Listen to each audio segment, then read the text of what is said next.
grant for Southern Rivers, $2 million. While right now there is no location determined, they are actively seeking the next region to find. So not having this funding could delay if they do come up with a location, but I do understand that the $2 million cut, because there is not a location, but they are actively in the process of seeking that next region. And just so I know, is that when you say the next region, are you referring to the next completion school, or are you referring to the 6th location that Southern Rivers is seeking? No. This is the next completion school. Just wanted to be sure. Yes, sir. So this would be a totally different school funding. All right. The next big change that we have is 24.4.6. This is to increase grants to school systems to encourage authorization of locally approved charters. This is for $500,000. We are not aware of the companies, or of any upcoming, but the deadline for applications is August 1st. And so with this funding, it makes it a total of $1 million, which at a minimum would be enough funds for four local charters. The next big. So it would total 4 would be an additional 2 with the new 500,000, just so I'm clear. Total of, so it could be more, but at a minimum it would at least be 4 with the $1 million, 250,000. Roughly 250 per school. Per school. Okay, yes, thank sir. you.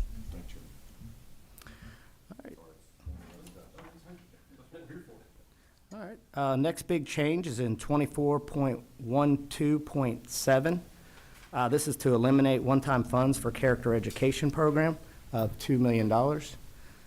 The department does support this initiative in the character program education. I got some, DOE, it satisfies 283 schools and 300,000 students. With this program, we are seeing reduced absenteeism by up to 25%, and it's also strong gains in math, literacy, and school climate. And we do have a report that we could share with the committee if you would like on the character education program. Is that Leader in Me? Leader in Me, yes, sir. So I want to make sure I understand. You're proposing a cut, but you're telling us that this is a successful program? The cut is in the governor's budget of $2 million, but the department does support it. So. Okay. So you're recommending not to eliminate it? Yes, sir. Okay. Thank you. Our next big change is in 24.15.1 to increase funds for pupil transportation grant. This is about $38.5 million. We're very appreciative, and our districts are, of this funding, and this will keep the operational costs around the 40%, which has been going on for about the last 3 budgets, which has been a total of about $250 million for our districts additional. So we're very appreciative of that one. In QBE 24.18.1, I just mentioned it's because it's a big number. You don't see a lot of huge QBE numbers because of the FTE decline that I discussed in the joint hearing. Most of these are formula adjustments, but this is an increase because of the state health benefit plan change from 1885 to 2028, which is effective July 1st. This is about $200 million in our budget. Also, 24.18.10, same with the amended, the special needs scholarship, $14.5 million. I know we asked for a little additional for the amended, but the 14.5 should be fine for 27 because we don't have the numbers yet. But this will allow us to adjust the base, and the base has been growing for many years, and we haven't adjusted it in several years. And so this will allow us to not have to ask for as much money in the amended budget. Leader Wade has a question, please. Yes, sir. So I know approximately over the last several years there's been between 5,500, give or take a couple of hundred students. Do you know what the current number of students that's receiving that is? 6,000? 6,000. Okay. And that program has now been in existence for how many years? Oh, wow. 2009. Okay, so it's had a very steady but not a inordinate growth rate, correct? Correct. Okay. It has steadily grown every year. Yeah. Yep. Thank you. All right. The next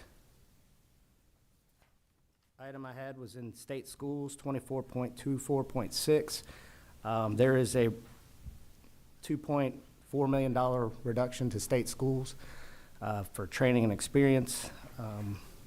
We're requesting that that cut not be made. We're kind of in the process, the training experience cut, we're actually going through the numbers now and trying to go through what exactly that means. And with that cut, we will have to eliminate positions at our state schools. So we're asking to have that restored. Can you give me an idea of how many folks that we're talking about there that would have to be Yes, cut? it would really depend on like what positions we cut, and we would, of course, we would try to affect our teachers last in the training experience. It's a funding thing. I don't think it's an actual dollar amount, so it's not like we would go in there and cut our teachers' salaries. So it would actually have to be an elimination of positions. So I mean, that would probably be about 25 people with benefits, 25 positions. Okay, around. you're good. Either way, do you have a question? Yeah, just to clarify. So obviously, if the funds are specifically earmarked for training and experience, when you say there'll be potential, is that cutting the teachers that are doing the training, or is it more broad-based? So the T&E is like our teachers' T&E. That would be part of the salary scale, and I think that's how the cut was generated as a training and experience cut. Okay. However, I don't think we could even touch T&E for all the teachers because it is based on a certain salary scale. We would actually have to eliminate positions to make up that $2.4 million. All right. Okay, thank you. Yes, sir. Next is some 24.25 in student support services. Eliminate one-time pilot funds for economically disadvantaged students, $15.2 million. 24.25.3, increase formula funds for grants for social workers. This is just a formula adjustment of $1.5 million. And 24.25.4 for support mental health grants in middle and high school, $1.3 million. That's also a formula adjustment. The economically disadvantaged grant, I would say, we don't have a report yet as these funds are still being spent at our districts, but I do know that they do enjoy these funds and are actually targeting, these are for systems for at-risk student intervention, extended learning opportunities for after school. It assists with AP, PS, or advanced coursework such as AP, advanced opportunities in STEM and arts, and targeted teacher training. So we would ask that be considered not to be cut as well. In 24.26.5, we have an increased funds for high demand grants of $750,000. This is in CTAE program, and commonly they use these funds for industry grade equipment and labs, software and technology, credentialing and certification, work-based learning expansion, recruitment and student engagement. With the funds, we got $1.25 million in 26. We had 199 applications, which totaled $20.4 million. So we were able to award 17 awards with the $1.25 million. So this $750,000 would allow us to award out some more of those. Could you get me a list of those 199 applications and the 17 awards that were made? You have it? Okay. Yes, sir. Yeah, thank you. Representative, you had a question? Thank you, Mr. Chairman. I wanted to go back to the student support services where you're eliminating that one-time pilot fund for the disadvantaged. Is there a reason why? Has the pilot program completed? So it's not completed. They're actually in the process of spending the funds. I think that was when it was, I guess that's how the language in the appropriation was put in as a one-time pilot last year. So that's my understanding why it's being cut this year. But no, at the end of the school year, we'll be able to provide the legislature with a report on how all that went. So Thank it's you. still ongoing. Yes, ma'am.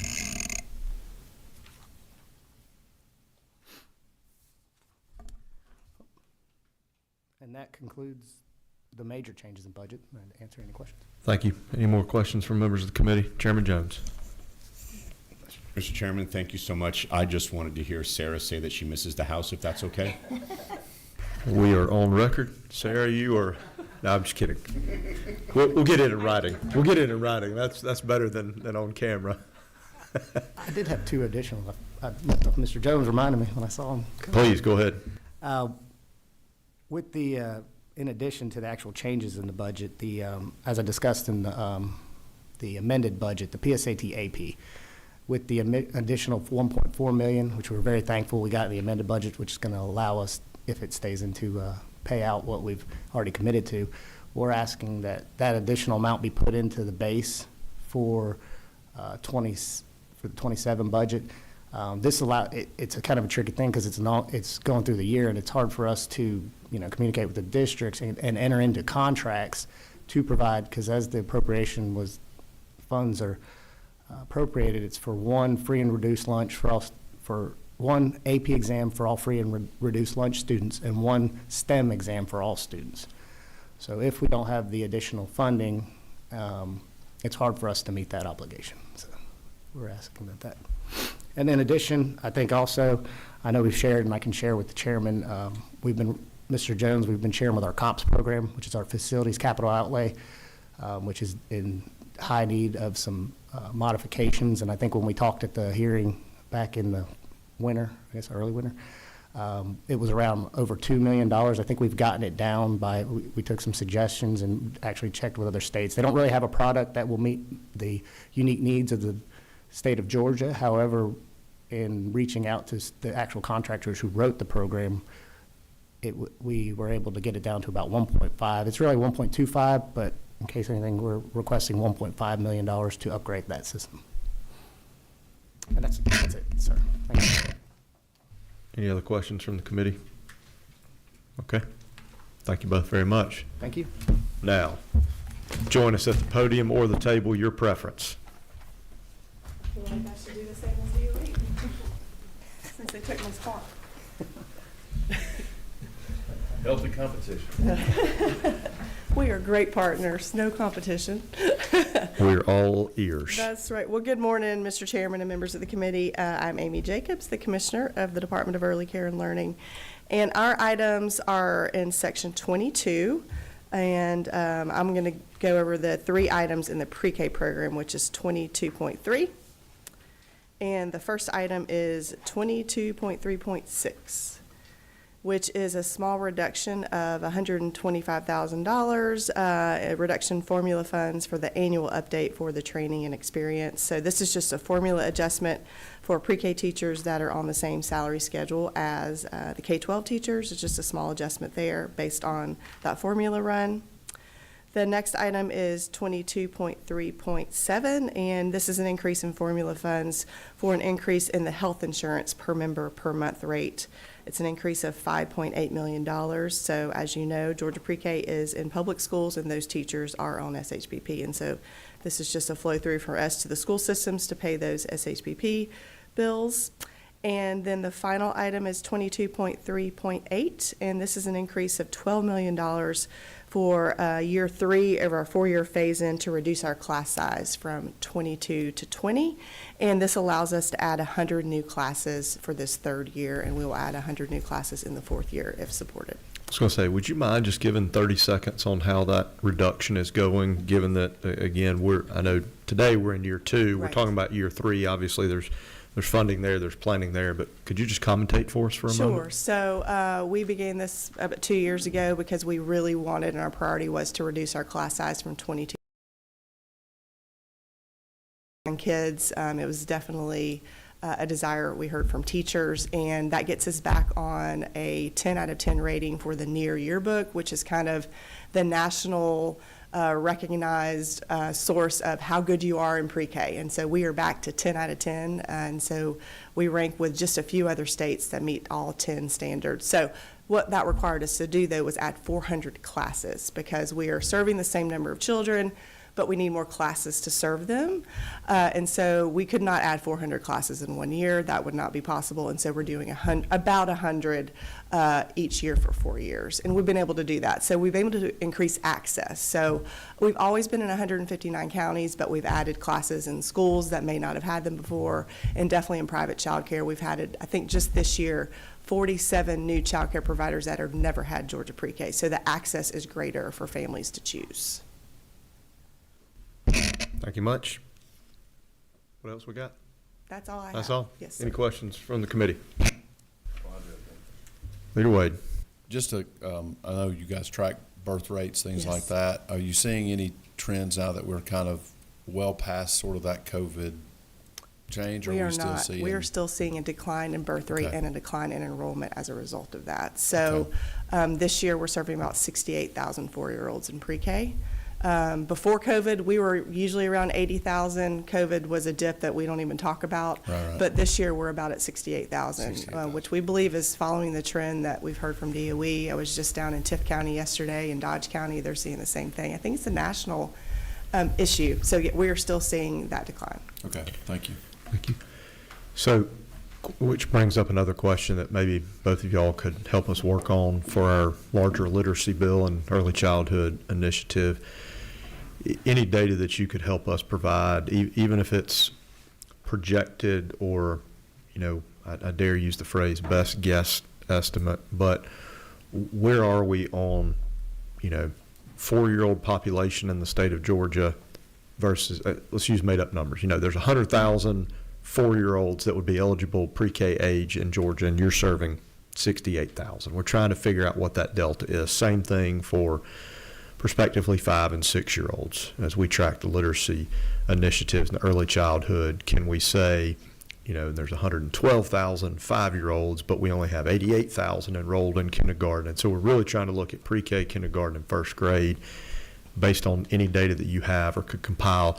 Or Commissioner Jacobs, even as you talked about, to Leader Wade's point about declining enrollment and declining birth rates, even if you want to extrapolate that based on a trend line that you've seen, or if, as you mentioned, since you work so well together, right, if there's a way to say, Sarah's able to say, well, we've got 100,000 in first grade and 90,000 in kindergarten, 80,000 in pre-K, and we know that typically, by first grade, the jump is 25%, that lets us arrive at what those expected total population numbers could prospectively be. That would be of great assistance to us and our partners in the Senate as we work to budget for that. We can certainly do that, and I can tell Thank you. you that we have it is a rough estimate for 4-year-olds because it's different. We have to get it from Census Track and some other strange places to get an estimate of the 4-year-old population. So we think the 4-year-old population is about 128,000.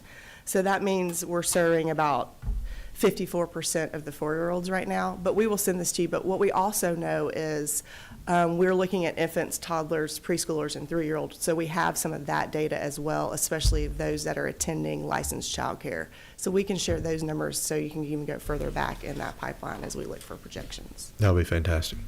Any further questions from the committee? All right, seeing none, thank you all for being here, and we will stand adjourned.